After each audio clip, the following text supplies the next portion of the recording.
Nothing screams holiday joy like talking about politics.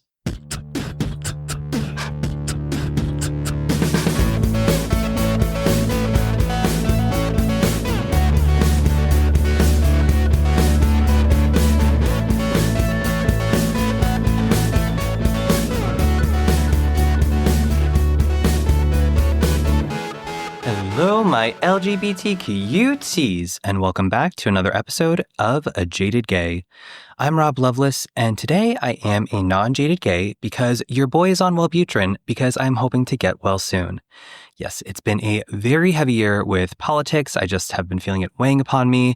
Work and grad school have been super stressful. Like I said previously, work has been not going great, so I'm trying to figure out some things. And, I kept pushing myself, but I realized it was time to seek a little assistance just to kind of help take the edge off of things. In the past, I took Lexapro, but I've finally been getting down to my goal weight. And I've lost weight before taking SSRIs, but a side effect tends to be weight gain, and I just didn't want to risk it. And I know it might sound superficial, but let's be real, podcasting is a visual platform, and people are much more interested in what I look like than my brain and the things I say. And I'm insecure enough to admit that. But yeah, so far so good. I'm not having heart palpitations, I'm sleeping much better, and I just feel a little bit more at peace, which is much needed, especially during this holiday season. And with that in mind, I think it's time for a quick word from our sponsor. Hi, I'm Rob Lovelace. This holiday season, thousands of jaded gays are suffering. Burnt out, undercaffeinated, ignored by the algorithm. Here, take this. Just take it. But for just $1 a month, you can make a difference for one of them. Your support helps provide essentials like iced coffee, therapy copays, maybe even a functioning mic. Please, don't wait. Become a patron today and help a jaded gay find hope again. That's right, the sponsor is me. If you don't follow me on Instagram or TikTok or any of the platforms, then you may not be aware, but I did roll out a satirical holiday donation message similar to Sarah McLachlan's SPCA commercial. She walks so I can run. If you have a chance, I'd greatly appreciate the support. Literally for $1 a month, you get instant access to episodes ad-free a day early and then exclusive monthly bonus episodes. If you just want the monthly bonus episodes, you can purchase those for $3 each. Then at the $3 tier, you get all those benefits plus a t-shirt. And at the $5 tier, you get all those benefits plus the t-shirt and a personalized shout out. And I'm feeling very lucky today, like good luck, Chuck, because we have a new patron at the $5 tier. Charlie, thank you so much. I greatly appreciate the love and support. Thank you so much for being an LGBT cutie. And check your DMs. I sent you a message to see if you want a crop hoodie, t-shirt, or tank top. So let me know, and what a great holiday gift that will be. Thanks again, Charlie. Anyway, at the top of the episode, I talked about how obviously this year's political turmoil has really weighed heavy on me. And I know I'm not the only one. Obviously, a lot of people, and I'll remind people that about half of this country are not happy with what's going on. And specifically for the LGBTQ plus community, there has been a lot of concern about what rights may be taken away from us, what our future looks like, and just a lot of things feel like we're in limbo here. I don't know how else to describe it, but it just feels gray and gloomy and depressing. And I feel like the holidays are always kind of a weird time of year because you're in this very joyful environment. There's the pretty lights and the trees and the presents and the happiness and the family gatherings. But at the same time, there is this sense of nostalgia and kind of sadness because, we're coming up on the end of the year and we're looking back on how much things have changed. And especially this year in general, I don't know, the holidays just aren't cutting it for me. I need a little bit more joy. But as we're coming up on the end of the year and as I've been looking back on things, I realized that a lot of the episodes featuring guests this year, even the ones that weren't purely political, did have a lot of ties into the political climate we're living through currently.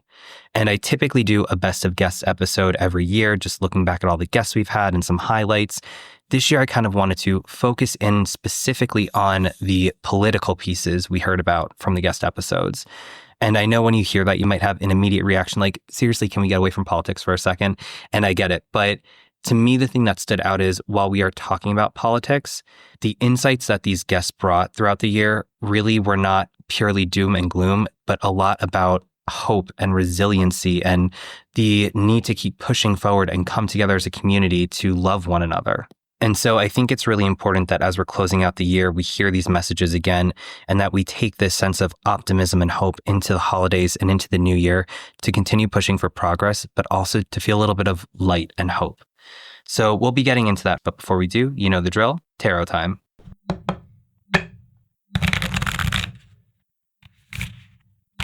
So for this episode, we drew the King of Pentacles in reverse. Now, Pentacles is tied to the element of earth, and it's very nurturing. It's all about putting in the hard work and reaping the fruits of our labor and prosperity. And while that's typically tied to financial prosperity, I like to think of it more as emotional prosperity. Now, the suit is feminine energy, which is telling us to meditate and reflect, but the king is a masculine energy, which is more action-oriented. So we really get a balance of both of these energies in this card. The king is also the final card in the suit of pentacles, so we've learned all the lessons from the suit and are coming to the end of a cycle or chapter, which means a new one is about to begin. It's also the 14th card in the suit, so we add double digits together to get 5, and in numerology, 5 is tied to change, instability, and loss. In fact, sometimes 5 is referred to as the conflict number. And when we draw the King of Pentacles in reverse, it typically signifies greed and self-centeredness. But diving a little deeper, this card may be representing someone who is very stubborn and rigid in their approach. And when this shows up, we may be feeling like we're stuck in a rut and that life has become dull and lifeless. So with this card's feminine and masculine energies, we need to look within to see what we need emotionally to get out of this slump, and then take strategic action to move forward. Maybe we've been in a gloomy cycle, but this card is telling us we're coming to the end of it, and we need to give ourselves permission to break out of it and start a new inspired cycle. And we need to remind ourselves to have a little fun and that we don't have to be so serious all the time. So with that in mind, let's take a look back on the year and hear what our guests have to say. He is the author of the Hidden Gotham series, an LGBTQ plus historical crime fiction series. Please welcome Chris Holcomb. Hi, Chris. How are you today? I'm doing well. How are you? Doing well, thank you. So how is the legacy of gay speakeasies remembered or celebrated in the LGBTQ plus community today, if it is even? Right. Well, it's funny. I think most people's reactions are your reactions, because it was my reaction as well when I was beginning this journey. It's just not very well known. When I start to talk to people about, like, for instance, is people like Barbette or people like Gladys Bentley, their eyes get really big and they just go, "No way, that couldn't be real." I'm like, "Oh, but it is." And I think it's one of those things where, because of, in particular, as we get later into the 20th century, when we get to like the 1940s, 1950s, a lot of queer history by that point was pretty much covered up. And there was, in the 20s, there was very much a war between what I like to call the moralists, but they're basically the social conservatives, and those who are more like the progressives, and it has not changed. This has always been throughout U.S. history. It's always been throughout human history. But in the 1920s, you see this because we see some great advancements. You had all of these kind of advancements that were changing culture at the time. So there was this push at the time, driven by technology, driven by urbanization and whatnot, to really kind of move society forward. The 20s really thought of themselves as very modern, and yet you had a sizable population that was like, no, we don't want this. And so there was kind of this war between the progressives and the conservatives.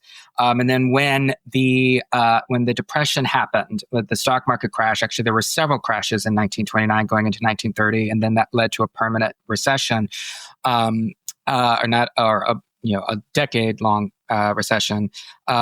The conservatives won out. And so then they just kind of took over, because when people are worried about, where their next meal is going to come from, they don't really care about progressive ideals. So a lot of that history got painted over. We're starting to now understand, we're starting to kind of appreciate this. And I think it's good, especially as we are coming into a period, not to get too political, but there is now a push to really silence this history, silence visibility, even in contemporary, much less in historical fashion. So I definitely feel more of a fire now to tell people who may not be aware, who may be surprised about our history. He is a former Wall Street executive and my favorite daddy from season 2 of For the Love of Dilfs, hosted by the lovely Stormy Daniels. Please welcome Big Sal, aka Sal Zambito. Hey Sal, how are you today? I'm great. How are you? Doing well, thank you. So you've talked to us a little bit about what your life has been like after the show, and your Instagram says you're currently doing dad stuff, which includes residential real estate development, cooking, sewing, interior design, and farming. So can you tell us a little bit more about that and what's next for you? I'm finding myself more attracted to other activities in terms of, instead of dating, like what's going on in our world right now. And I'm looking for ways to get involved because I'm absolutely disgusted by what's going on in our country right now in terms of this government and the bifurcation of the gay community into these small splinter groups. And what really pisses me off is I feel so used by cis people, straight, whatever. Oh, now we're normal gays. Okay, so you're going to splinter our community and take our most vulnerable, smallest part of our community, our trans brothers and sisters, and pick on them? Go fuck yourselves. Like, that really irritates me. I've had 2 people in my life that I've loved. My first boyfriend, who is now trans, and I actually loved a trans boy. And God help the person who hurts either one of those people. Like, that's how outraged I am. And at this point in my life, I have the freedom to be outraged and to do something about it. And I'm actively looking for work with the Trevor Project, and I'm gonna change my estate and my trust so that when I die, majority of my money goes there to charities. And it's just outrageous. I'm disgusted. I hate to be an American right now. I'm just so fed up with these people with the bathroom bill. And I actually happen to own a house in North Carolina. And that's where, I don't know if you know this, that's where they started that whole bathroom bill. Like, okay, what are you going to do? You're going to put cops in front of the bathroom and let me see your junk? And then what are you going to do if the person is trans? You're going to handcuff them and put them where? Like, they're so ridiculous. They make all these stupid statements and resolutions and laws and stuff and have no follow-up for it. I'm just disgusted. I just don't know. I just don't know how. And it's actually caused a big fracture in my family. And I'm not speaking to a lot of my family right now. And I feel like if you have gay children or siblings, you have a responsibility to find out what's important to them and be with them, not against them. And this whole bathroom thing, do you think a trans person is going to expose themselves in the bathroom? They're so fearful of that whole situation anyway. Like, it just makes me sick. And what you just said, in your family, I have my cousin's a very close friend of mine, and her son just came out. And I told her, I said, I don't know. We didn't talk for a long time because I'm afraid to find out she's Republican. And I said, I don't even want to ask you, but I'm just going to tell you, your son just came out. He's 18 or 19 years old.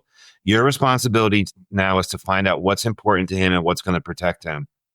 And in fact, if you want to vote, whatever you want to vote, just don't involve me in your life. And right now I'm taking care of my father, who's a bigot, and do all his stuff for him. And he can't even say he's sorry for all the things that he said about me. We went to lunch one day, ran into an old friend of his, and the woman said, "Who's this?" And he said, "This is my son." And she looked at him and said, "I didn't know you had a son. I'm 60. Imagine his friend from 50 years ago didn't know he had a son." And he don't care. It's really sad.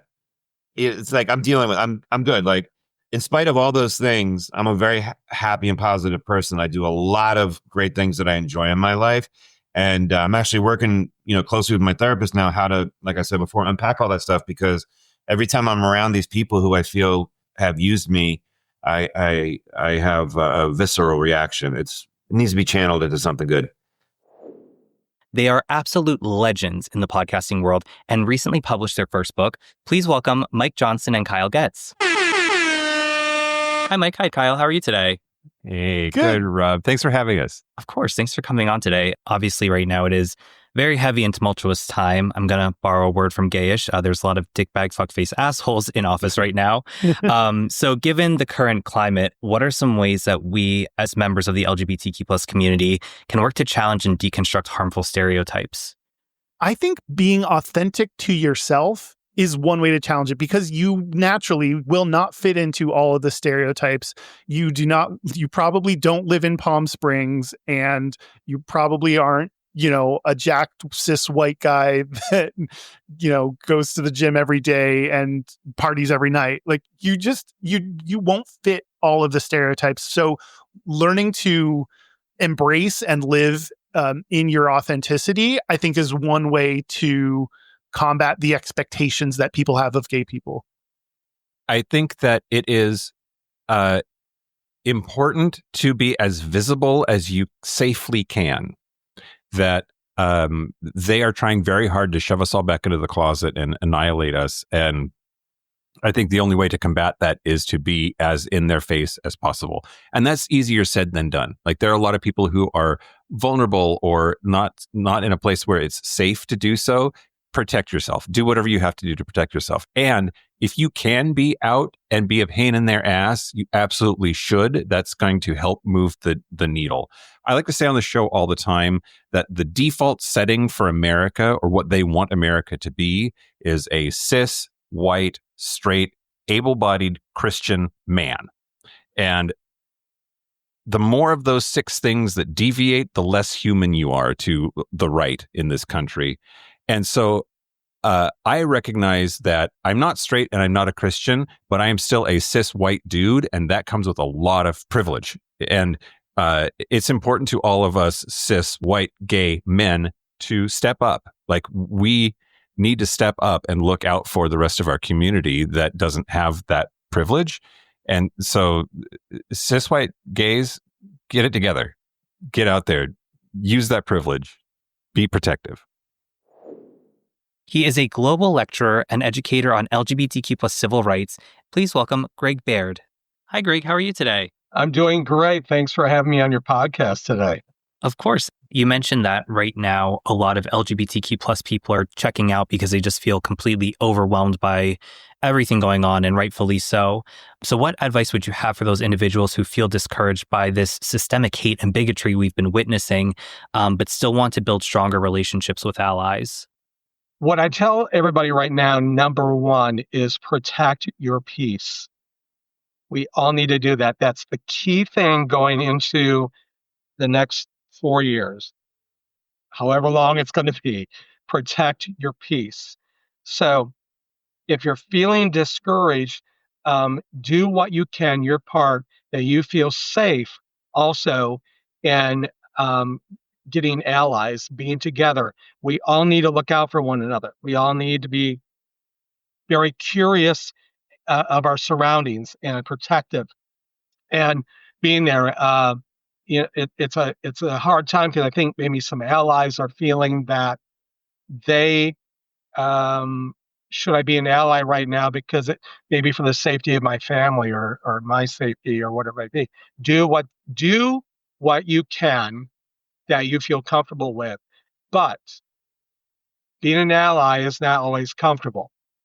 So you got to kind of stress the point. Like you and I both know, and our community knows, that we are faced with things every single day that long term, if you give 2 damns about the world we live in, you got to go forward, and it's going to be uncomfortable, and you're going to have days that are frustrated, and we're going to be discouraged. So hate is out there. How you ingest all that and going forward, you can shake your head, you can be mad about it, can ruin your day. Don't let it do that. Protect your peace. Do what you can that's going to create and give somebody a moment in their day that's going to be a lot better in going forward. I mean, we have our interest groups, we have schools, we have colleges, we have other things, people at work. We just need to include a lot of people. Not all the time is done by a text. Face-to-face interaction, if you can do it, is fantastic. It's more memorable, it's there, and it could be something very small to a gathering to a very political social movement. But again, have those allies with you and be safe what you're doing. Everybody needs to look out for one another. Even planning travel for myself this year, I'm more careful than ever where I'm at. And, I have people that love me that's like, are you all right? Are you doing okay? Are you going out there? That kind of thing. So you just try not to be discouraged by everything in the face of opposition, because it's there. I personally don't feel that this is going to continue for 4 years. This is I could be wrong, but I have this gut feeling that all this craziness that we're experiencing right now, I don't see it lasting as long as we think it's going to. He is one of the organizers of Miami Beach Pride, which, how exciting, this year their grand marshals include Sasha Colby and Rashonda Elias. Please welcome Patrick Jeeves. Hi, Patrick. Hi, thank you so much for having me. Of course. Thanks for coming on. I'm very excited for this episode. Obviously, with the current administration, you talked about DEI rollbacks. There are definitely some challenges ahead as it relates to representation, corporate sponsorships, just, even Pride festivals. So what are some immediate challenges you foresee, as well as opportunities for the LGBTQ plus community in Miami? And how is Miami Beach Pride preparing to meet them? Great question. So I think for us, one of the big challenges that we're seeing this year is that there are definitely some sponsors that are a little bit more concerned. I think the sad reality is that everyone's an ally until it hits their bottom line. And we're seeing that. I think we're seeing pressure from certain companies that may have government contracts with the state of Florida that are saying it's not worth, risking a government contract to support this organization. And so, that is absolutely happening. And I think that we're going to continue to see that happening. And I think that people who are saying it's not are lying. And so I think for Miami Beach Pride, it is about understanding the landscape, getting creative, trying to find, other sponsors that do have the courage to want to continue to do what, in my opinion, is the right thing by the community. Because, and I think we're also starting to see some of that too, just with a lot of other activism. And we're seeing companies who are considering their DEI goals and they're not rolling them back. And you're going to want to see our community supporting those. And I think that is the right thing to do. It's like we should be patronizing the folks that are not going to back away in the face of, of this administration. But I think even at home too, I think this year, a lot of people don't necessarily have a lot of context to even Florida politics. But, our governor vetoed all arts funding in the state budget this year, to I believe it was $32 million. And so, of which Pride would get some of that money. And so I think that there is a concerted effort to censor what they deem as art. And, there was, I think, one issue with one festival that the governor had taken umbrage with that then canceled it for everybody. And so, but I think too, if you start to really dig a little bit deeper into the nonprofits and these arts organizations that were getting the funding, I think you would find that there's a lot that are, minority based, right? So I think that all of this is intentional, and I think we are paying attention and we know what the score is. And so I think for us, it's just going to be about continued resilience, getting creative. And also too, I think, one of the biggest messages that are so important to our community is to still go to these events, be visible, because we can't take them for granted. We still rely on a lot of, the government to give us permits to be in the beach. Like there's a lot of, paperwork that if they really wanted to, they could stop it. And I think that I think we can't forget that. And I think that, we can't take it for granted. And so we do have to go out in droves, support. And, even for an organization like us, we as a nonprofit make some money on liquor sales. And so that's one of the few ways that, at the festival, we are able to generate some additional funds in order to keep things free. And that is our main mission and our biggest goal is to do our very best and to make sure that we're minimizing ticketed events. But at the same time, it does cost money to put on this type of festival. And so the best thing people can do, at least in the case of Miami Beach Pride, is just show up, have a lot of fun, get some cocktails, because that drink you're buying at the bar is directly supporting us financially. And so I think that those are the types of things that we're going to have to just keep a really close eye on and making sure that we plan farther ahead than I think we may have had to in the past, because we're not sure what the landscape is going to look like even next year. And so, making sure that as soon as that festival finishes, that April 6th, April, give a grace day, but April 8th, we need to start planning for the next year and making sure that we're, knowing what companies we can rely on, what companies we may not be able to rely on, and how we might be able to get creative in raising funds. She is a religious trauma and queer empowerment specialist and founder of AMR Therapy. Please welcome Anne Russo. Hi, Anne. How are you today? I'm great. Hi, Rob. Thank you so much for having me on the show today. Of course. You kind of touched upon there, especially in the United States, we are a Christian nation founded upon Christianity, and we're definitely seeing that in the current administration. So given the current political climate and the callous implementation of so-called religious freedom laws, what are some ways listeners can protect their mental health and push back against this adversity? That is a wonderful question, Rob, because frankly, I think we can only do this by community. We have to find the area in which we're passionate, because right now, I think what is happening is that this administration is trying to confuse us by doing so many things at once that it's like a psychological warfare on people that don't agree with this administration.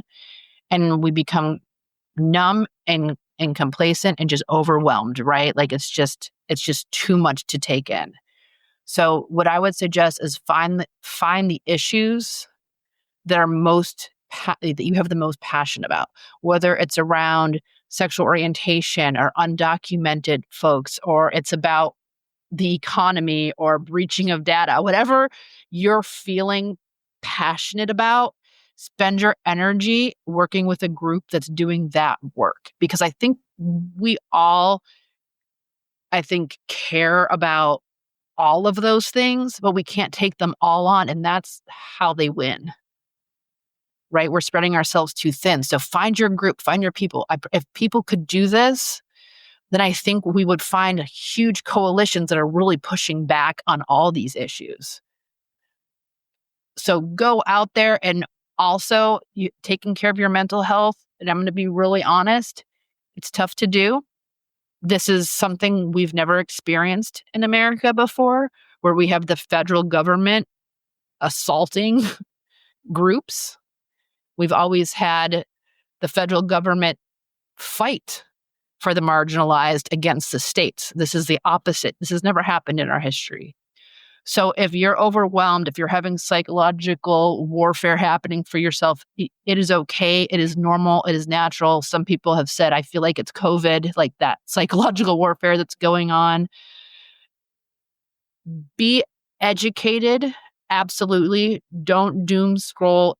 Try to do some things where you can relax as best as you possibly can. And also staying diligent is important, because we don't know how far this can go, and we have to keep ourselves safe too. He is an author and speaker focused on raising bullying awareness. Please welcome Mike Keller. Hi, Mike. How are you today? Really good. How about you? Doing well. Thank you for coming on today. I'm really excited to have you. Like you touched upon, the political landscape has been very hostile recently. End of last year, there was another contentious presidential election. And with the current administration, we're seeing a lot of negative remarks. So I was wondering, do you think the rhetoric used throughout political ads and debates plays a role in anti-LGBTQ plus bullying? Oh, absolutely.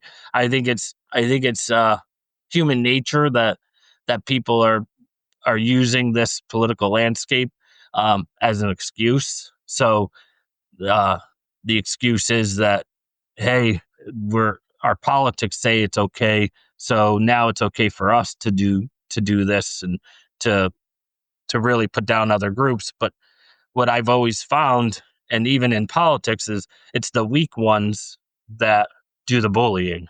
They're the ones they're bullying to push their insecurities onto others, and they're trying to go after all types of people, minorities, LGBTQ plus, and it's the political landscape really does need to change. I think we need to change close to homes in this, politics that are in our own communities, all the way up to the major presidential race.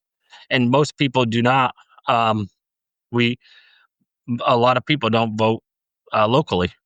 A lot of people tend to vote only once every 4 years, when we really should be more involved in the local politics, and including school boards and so on.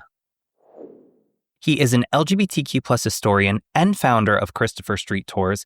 Please welcome Michael Ventoriello. Hi, Michael. How are you? I'm good, Rob. It's good to be here. Thanks for having me. Of course. Thanks for coming on. I'm very excited about this topic. Given the current political climate and the increasing efforts to erase LGBTQ plus history, why is it so important to preserve our history? And how can we, as members of the community, work to ensure that our history is not only remembered, but actively shared with future generations?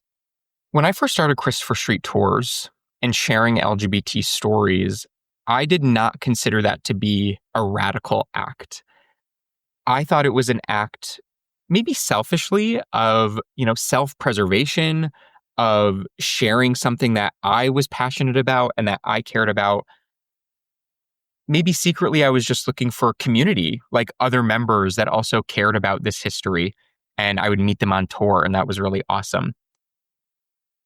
As the political climate has turned, and given where we are right now, every single thing that we say on our tours, I would think is now considered a radical statement to some extent. Just the fact that we're talking about trans people on our tour outside of the Stonewall Inn, where they've erased the word transgender, that is a radical act of resistance and hope, though, at the same time. Giving a tour, I remember this, it was the day after the election. I had a tour of 2 people that were coming from Europe, and I didn't know what to do. I was completely distraught, maybe not surprised, but kind of, like everyone was sort of in this headspace. And I emailed them and I said, listen, I don't know how y'all are feeling. I know I'm feeling a certain way. Let me know what you want to do, if you want to reschedule or whatever. And they couldn't reschedule. They said, but we understand, Michael, you as a queer American, I'm sure you're feeling a certain kind of way if you want to cancel. And I said, you know what? Let me just go do this tour. It might be a good way to get out of my bed. And it was helpful. Meeting with that group and giving that tour, even then, this was before the inauguration, before the 100 days, felt like such an incredible act of resistance and resilience just to be there, just to be giving that tour, just to be sharing these stories. And for me, it makes me think about what is in your sphere of influence? What can you do for your community? And for me, it's giving tours. I'm a tour guide, I'm a gay tour guide, I have these gay stories. So in a world where queer and trans people are being erased, my voice is my tool. My voice is my power. And I'm going to continue using it to the best of my ability to make sure that these stories are continuously uplifted and shared. To your point about what can everybody else do, I think it's thinking about what is in your sphere of influence. Not all of us are going to have the opportunity presented to us where we're rioting outside of a gay bar and the police are coming and there's bricks and we're throwing bricks through the window at, at Stonewall. That opportunity is not common. That's a once in a lifetime thing, maybe. But I think we have to think about what are the opportunities that are presenting themselves to us right now, and how are we changing hearts and minds in our community. And I have sort of a little activist framework that might be helpful. And it sounds really simple, but I promise there's so many examples of this exact framework throughout history that are relevant and that work. It is thinking about what you're passionate about. And I would imagine for folks listening to this podcast, it is LGBT something, history or trans rights or whatever it is. So what are we all passionate about? What are our skills? What are we really good at? What are things in our toolbox, in our wheelhouse that we just can do? And then the third thing being, what is the vision that we want to see in the world? What is the change that we want to see in the world? And how do we sort of combine all of that to find our purpose or our magic? For me, 6 years ago, I would have never said that being a tour guide was being an activist. I thought activism was raising your fist in the streets and chanting. And that is activism 100%. But when I think about that framework, I think about, I think I'm a good tour guide and a good storyteller, and I'm passionate about sharing LGBT stories. And my vision is a world where people have access to LGBT history and they are educated about LGBTQ topics and they know a world full of LGBTQ people. When you put all of those things together, that's being a gay tour guide. That's what it is. That's my purpose. That's my magic. So I think it's just doing a little reflection on what is it for all of you? What does that mean for the listeners to then be able to create positive social change in your own sphere of influence? He is a trans producer, director, and owner of Mattioli Productions. Please welcome AJ Mattioli. Hi, AJ. How are you today? I'm well, thank you so much. Excited to be on your podcast. Awesome. Very excited to have you on. You mentioned the piece about how DEI is being revoked, and a lot of companies that like to act like they were allies beforehand now are showing their true colors. Target is one I've been very disappointed about. In a similar lens, but not the exact, same as that, Netflix is a company that has had a lot of queer representation, queer TV shows. And in a past episode, we talked about how streaming services in the past few years have canceled a lot of queer shows. And I think Netflix was the biggest offender of that. And specifically, Netflix has faced controversy for releasing comedy specials that feature anti-trans commentary. So given the fact that many LGBTQ plus viewers turn to these streaming giants for queer content, what's your opinion on this? So a lot of time, I'm on the fence with this, right? Because, so when you have a company like Chick-fil-A, I often think like, why say anything? Why say anything? Like, just whether you like queers or you don't like queers, by not saying anything, you don't alienate either side. So you're not losing money, right? So I genuinely don't understand these companies that are not queer owned that feel like they have to make a stance. Whereas like Mighty League Productions, I have to make a stance. I'm queer. Being queer is automatically political. It's just the reality, whether we want to be political or not. It's just the reality of the situation. But when it comes to streaming services, it's harder for me to say, well, why don't you just shut up and take money from everybody? Because it is where we get our representation. It is where we get our culture from. It is where we get our, influences from. To not take a stance, is weak. It's weak. Especially when a company like Netflix or Hulu or Amazon, well, they have so much money that if they lost a little bit, who cares? You know what I mean? Like, how much money do you need? So for the person running Netflix to say, okay, we're gonna make money off of queer people on one end, and then the next minute put Dave Chappelle's special on, it just shows that they have no backbone, they have no real morals, they have no real standing points. They're just throwing everything on and hoping that people are going to continue to watch. And the reality is we don't really have that many choices, so we're going to, there are plenty of platforms that are queer friendly, like Reverie, Together Magic, Gay Binge, Lesflix, Deco, Here TV, a new one, Color TV just came out. So there are a lot of independent platforms that you can put your money into, but the reality is those platforms are not going to get mainstream movies. They're just not. Reverie and TLA are starting to get more mainstream movies, which is great. But the majority of them are not, right? Because they just simply can't afford it. So you're kind of stuck with your Netflix, with your Hulu, with your Amazon. So when people are like, I'm gonna get rid of my Amazon, I'm gonna get rid of my Netflix, I'm gonna get rid of my Hulu, I appreciate that as a standpoint, as a standing, moral standpoint. But that's really hard to do because that is where we get our media from. That is where we get the majority of our stuff from. I just wish some of these companies would have a little bit more of a backbone and say, you know what, we made enough money, we don't need to put Dave Chappelle's program up. I mean, and I use Dave Chappelle's as the big one because he doubles down constantly. And the other reason is, he had a trans woman named Daphne as his opener for a stand-up night, and his audience just attacked her online, and she wound up taking her own life, and it was really terrible and really, really hard and really disgusting. And he kind of made light jokes about it, which was kind of disgusting. So I think when there's a direct correlation, when it's not just, okay, your words are hurting people, when it's like, no, dude, your words literally hurt this person. There's a case point right here. It's time for Netflix to stand up and say, you know what, that is where our line is, and we're not going to cross that line anymore. Or say we're going to have Dave Chappelle on, but it's a Netflix special, so he's not allowed to make trans jokes. Well, we all know how contracts work. I work with several brands that I have to show their company in a certain way and represent them in a positive way.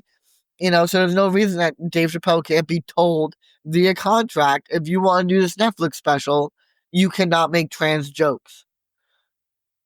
That's it. So like the fact that they won't even do that is quite disgusting. He is a leading somatic sex educator, surrogate partner, and founder of The Body Vox. Please welcome Court Vox. Hi, Court. How are you today? Good afternoon. I'm doing well. How are you? Doing well, thanks. Pride is often associated with celebration and visibility, but it also involves healing and reclaiming. So how do you see your work intersecting with Pride, both as a concept and a practice?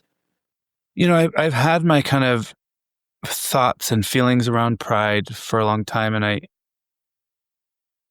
think for me, there's this feeling of like, do we need another circuit party? Do we need another parade? And, my answer is the more visible we are, the better. And so, yeah, we need reasons to celebrate. We need reasons to celebrate our queerness, our identity, our existence. And the world needs to see it because we're still a really marginalized community in the majority of the world. And when we think about our effect and our impact on the world as Westerners, as Americans even, is a huge impact, and we're not an insular culture or society anymore. We're a global society. And those images, those videos, they're seen by young people, in the world. And especially right now, our own country in the United States is we're struggling. We're going backwards. And so, yeah, this is a time to be really visible. And I would invite people to be aware of why we're celebrating Pride and what we're doing there. Are we going to get high and dance our faces off? Maybe. But is it also about, being visible,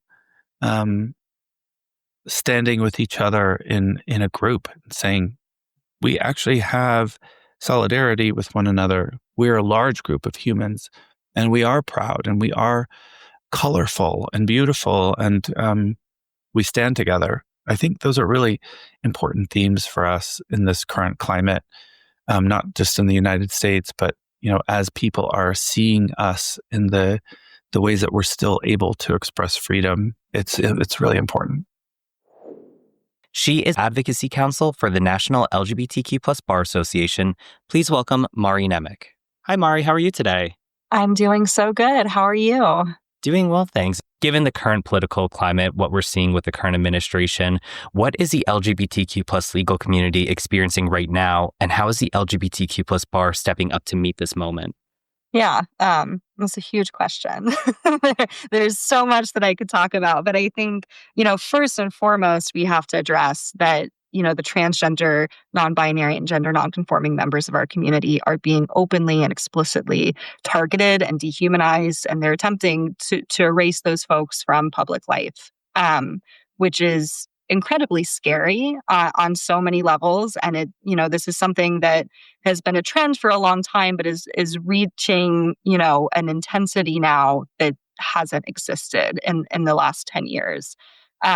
And I think that not only is like a conversation happening at the national level, but is also something that's very present in the legal profession right now as well. At the end of the day, lawyers are just people too. And it's not like we can just cut off our identities when we walk into the office.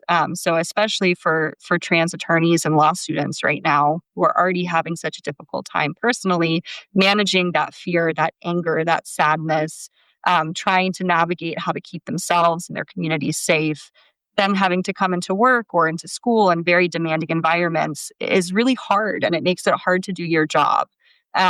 And I think that, kind of hand in hand with that, we're seeing significant rollback of a lot of diversity, equity, and inclusion initiatives that really made firm environments and, all the various places that lawyers work a lot more accessible and friendly to queer people and especially to trans and non-binary people. With the erasure of a lot of those DEI initiatives, there comes a significant and sudden lack of safety and comfortability at work. People don't feel as able to be open about who they are and maybe bring as many ideas to the table in the work environment. And there's also just fewer opportunities. A lot of those programs had really great practices when it came to hiring, and especially when it came to fellowships and summer positions for law students that are disappearing. And all of that creates an environment that can be really stifling for LGBTQ plus legal professionals, but also for everybody. It's not just queer people who are impacted by the rollback of DEI programs. It's also people from other strategically devalued communities who are feeling that pain. And it's really anybody who values working at a space where, they and their coworkers are all comfortable and feel safe and feel seen and can be themselves and are acknowledged as the people that they are and not just, employees. And so I think that is a real detriment to the legal profession, because it sends a message that there are certain people who don't belong in the legal profession, which is just not true.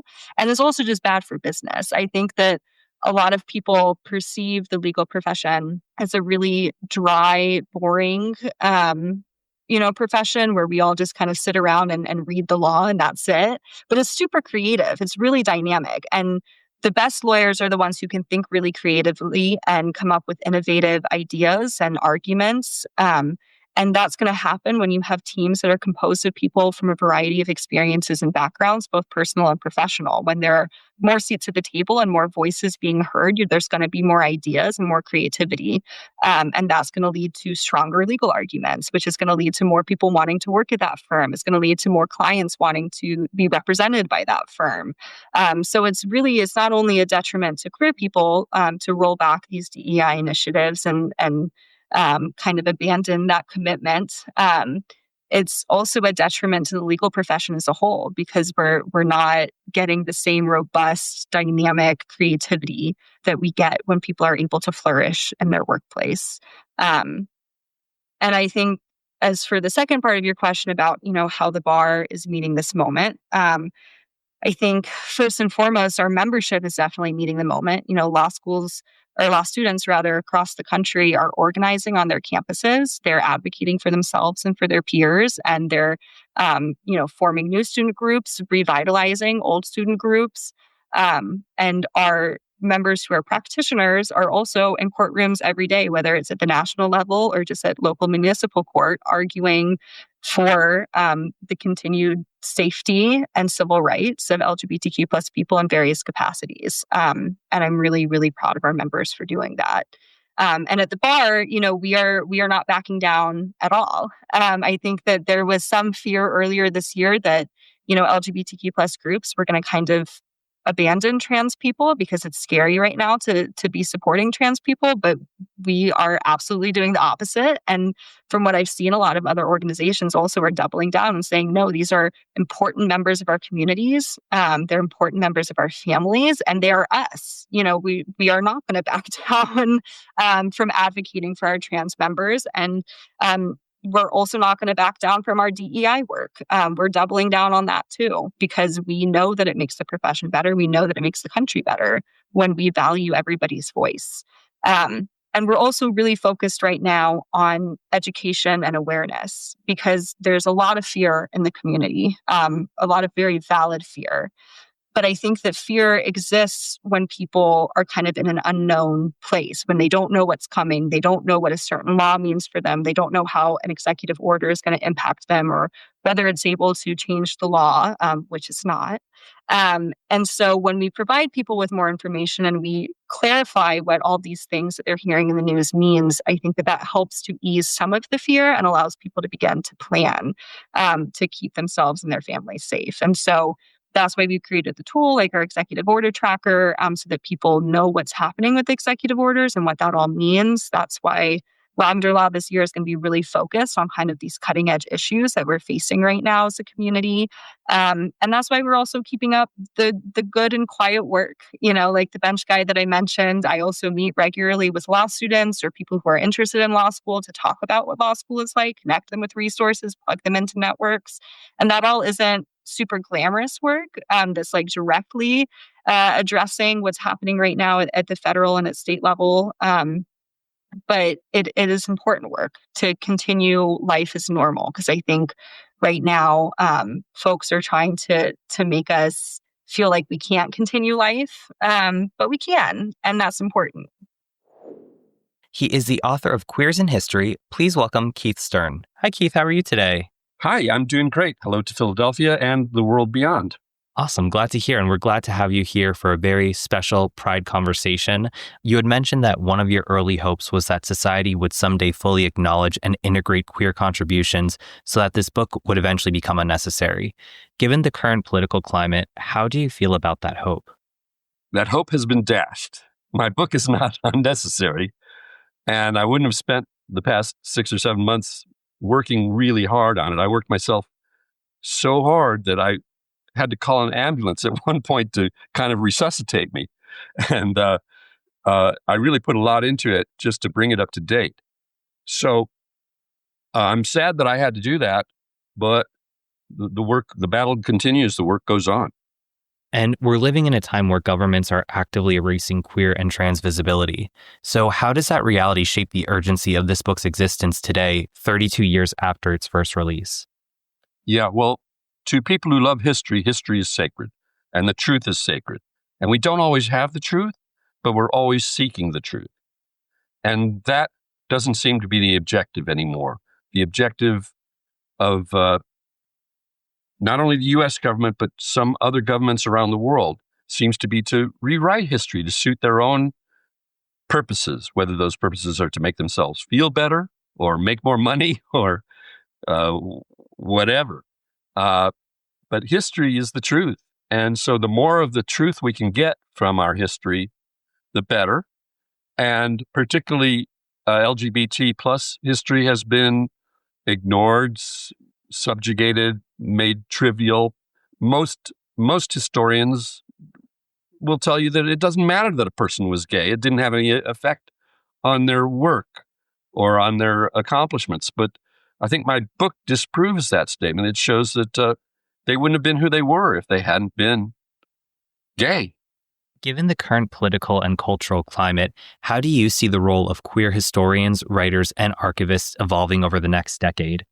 Well, we just have to keep on fighting. We have to keep on battling. We have to keep on researching and publishing, just as people who are interested in other civil rights movements, the issues of slavery in America are being covered up.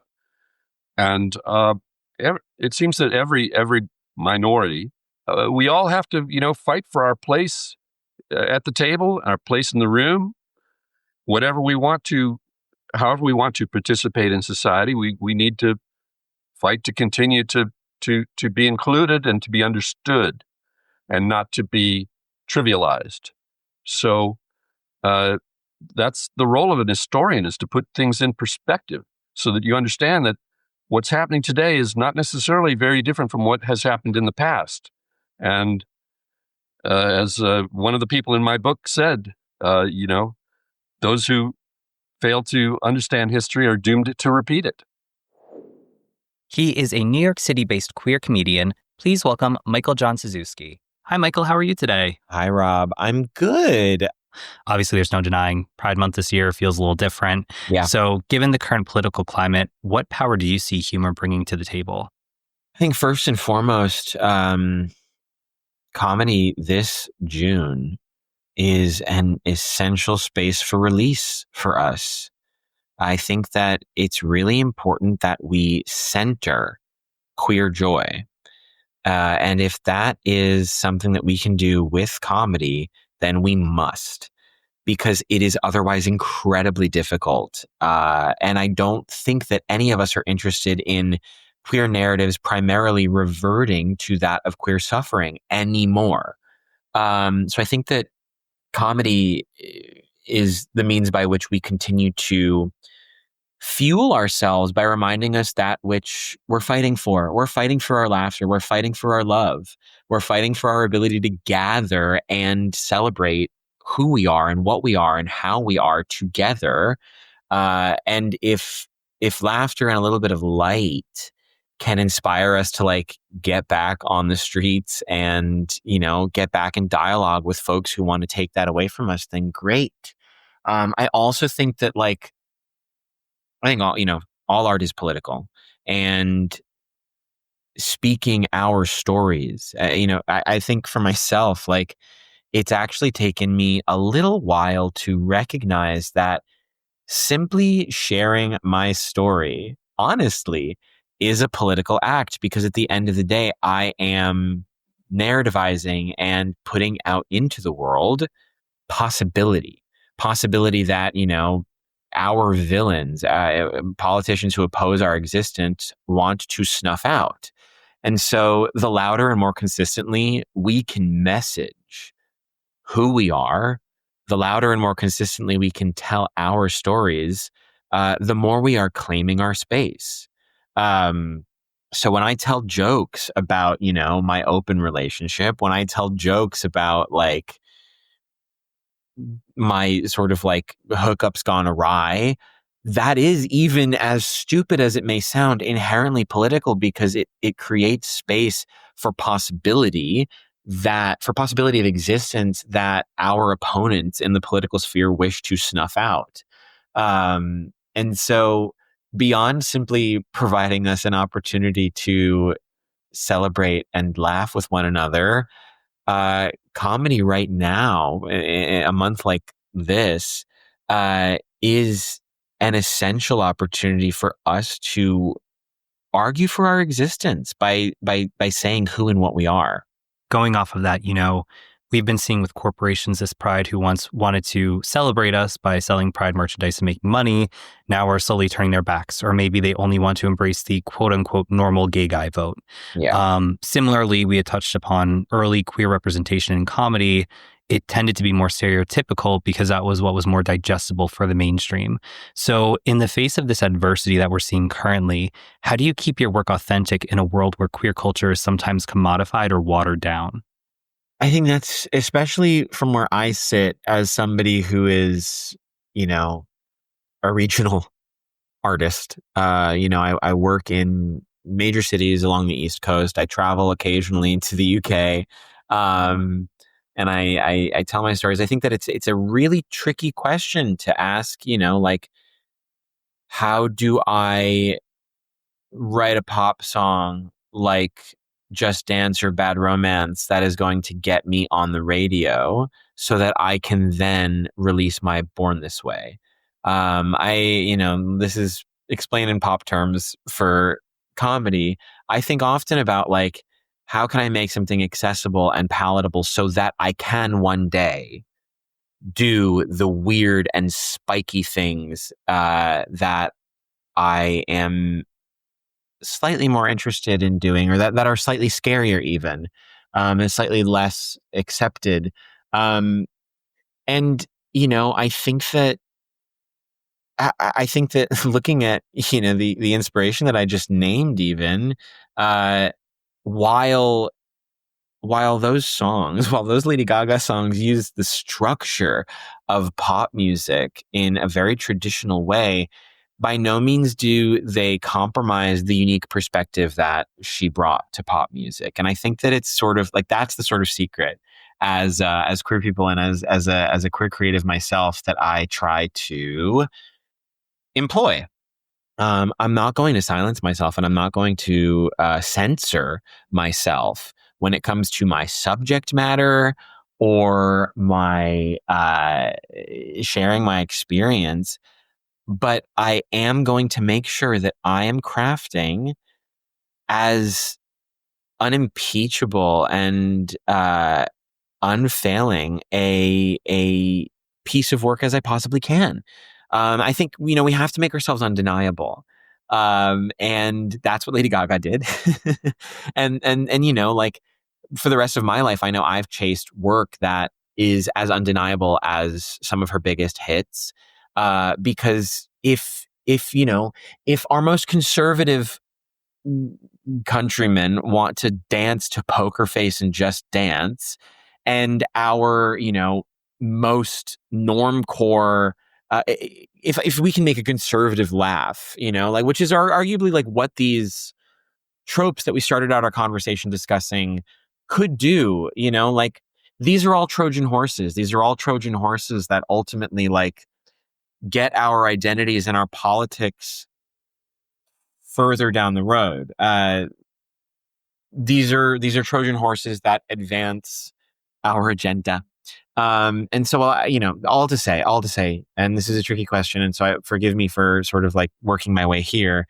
We can't compromise who we are or how we love and the stories that we're telling.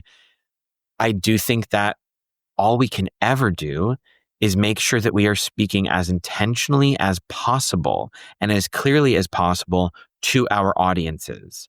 And if that is an audience of a room of like-minded people, then great, we can let it all hang out. If it's an audience of Hulu subscribers, then like Mateo Lane, we might have to make sure that we are speaking in a language that other people can understand. And that's code switching. We've always code switched. And I think that very simply, we have to be as good at code switching as we can be and decide when it is in our best interest to code switch for our own sake and when it is not. They are not only partners in life, but business partners as well, and co-owners of the Bureau of General Services Queer Division. Please welcome Greg Newton and Donnie Jokum. Hi guys, how are you doing today? Good. How are Doing you? well. Unfortunately, we do have to kind of go into this little downer of a question. How has the current political climate affected queer spaces like the Bureau? It's maddening. It's so frustrating to be where we are. It's insane. I can't believe we're here, and yet here we are. On the other hand, Donnie and I was born in 70. Donnie was born in 69. We grew up during the worst of the AIDS crisis. We were in high school, so we were just kind of coming into figuring out. Donnie, it was a little easier. I was raised by evangelical Christians, so that did a number on me.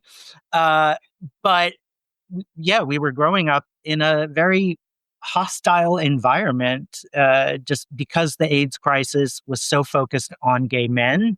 Of course, also intravenous drug users, originally also a focus on Haiti, people from Haiti, but predominantly in the public imagination, it was gay men.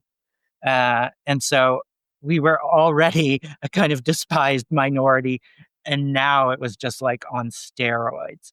So as we consider this moment, we remember, okay, we've been through some pretty tough shit. Not just us personally, but us as a community.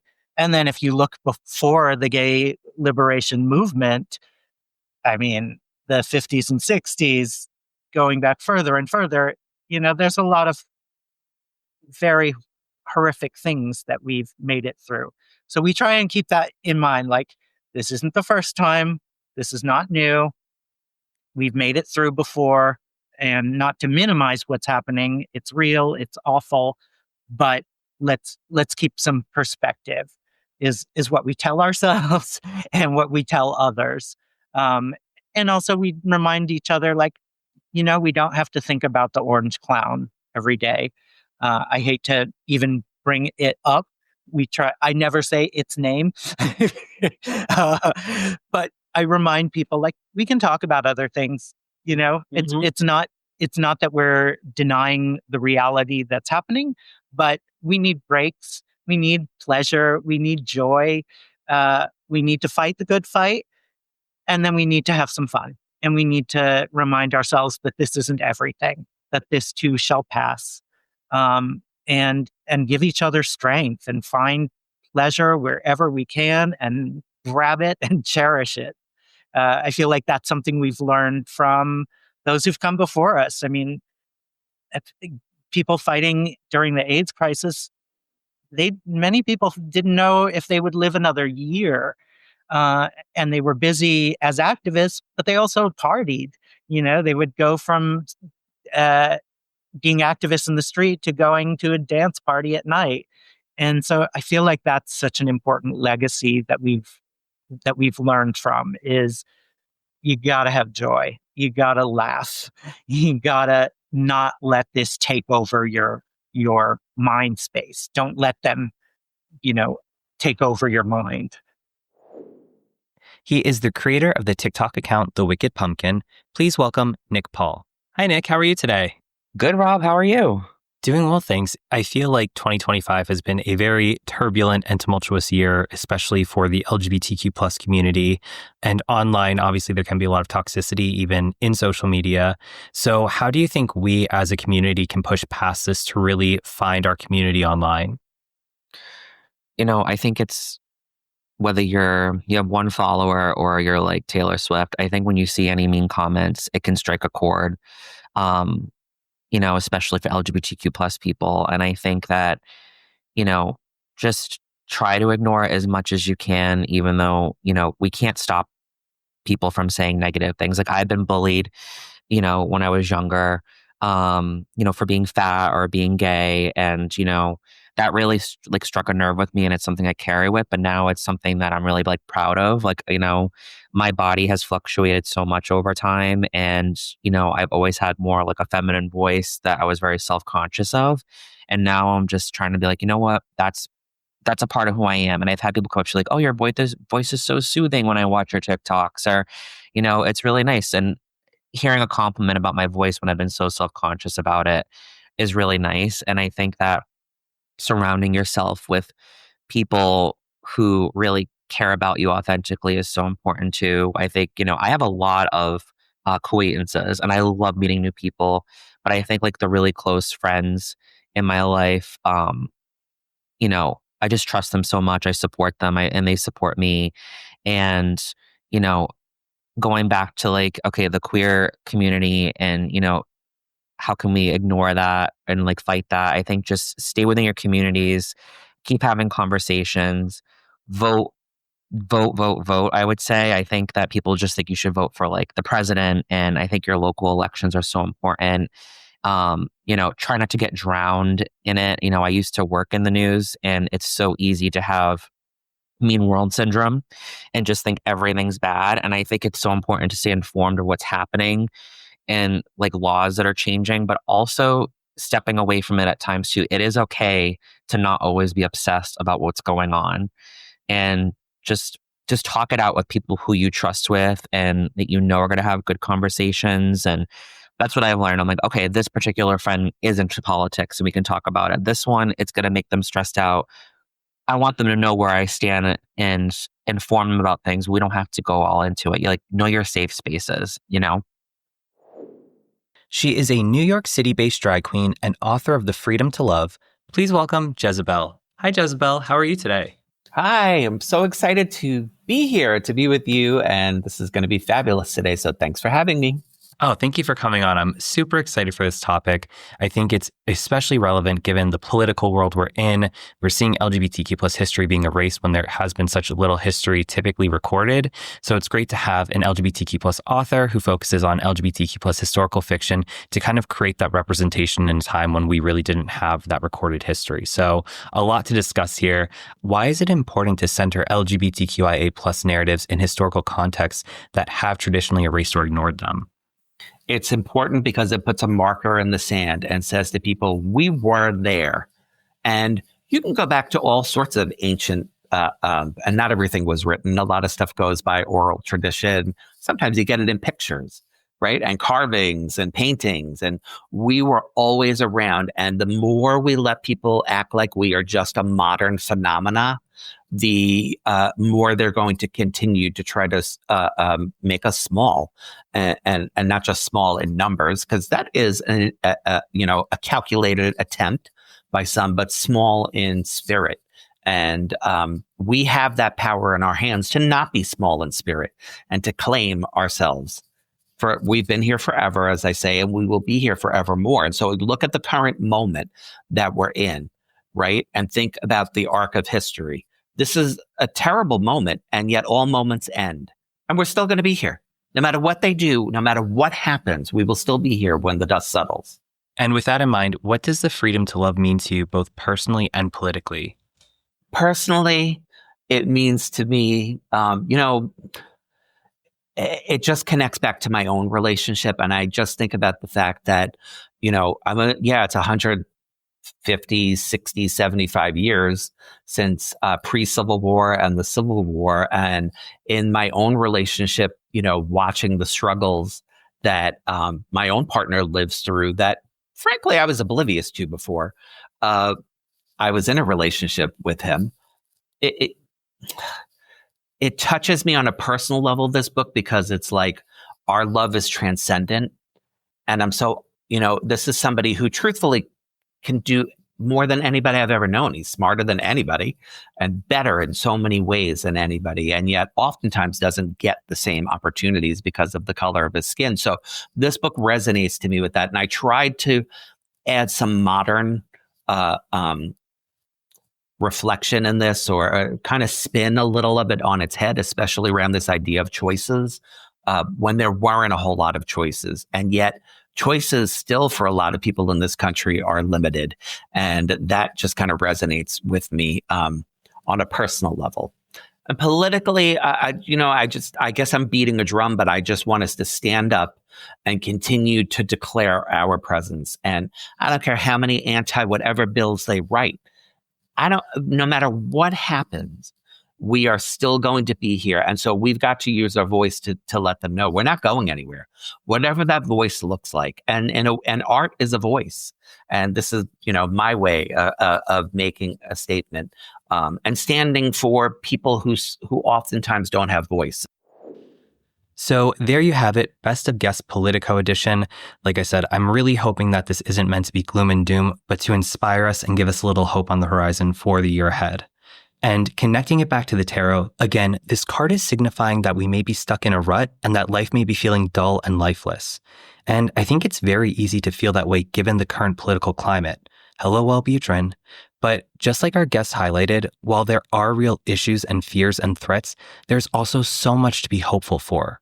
Looking back at queer history, our freedoms and rights and societal acceptance have ebbed and flowed, and in the good and bad times, our community has shown so much resilience. And while it's easy to feel down and out, it's important that we look within to figure out what we need to get out of this slump. Do we need a friend to lean on? Do we need a family member to commit to allyship? Do we just need to be in a queer space to feel not alone? Whatever it may be, tune into your inner needs and then find ways to take that strategic action to nurture your soul. And while this may be a terrible moment we're in politically, this card is showing us that we're coming to the end of this chapter, and we have the ability to take strategic action to begin a new one full of hope and optimism. Because as we've seen through queer history, no matter what happens, we will always persevere and we will always be here. And in spite of all this heaviness, we still need to find ways to allow ourselves to experience happiness and pleasure and connection, because queer joy is one of the ultimate forms of resistance. So thank you all so much for listening and for tuning in this year.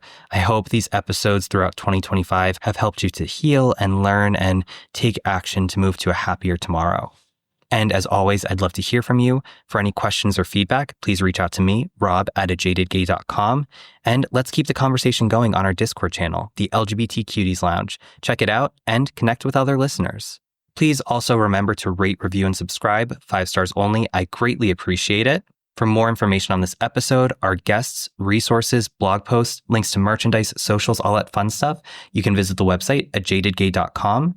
You can connect with the podcast on Instagram, TikTok, SoundCloud, and YouTube at @ajadedgaypod. You can follow me personally, Rob Loveless, on Instagram at Rob_Loveless. Also, if you're feeling generous, consider supporting the podcast on Patreon for as little as $1 a month.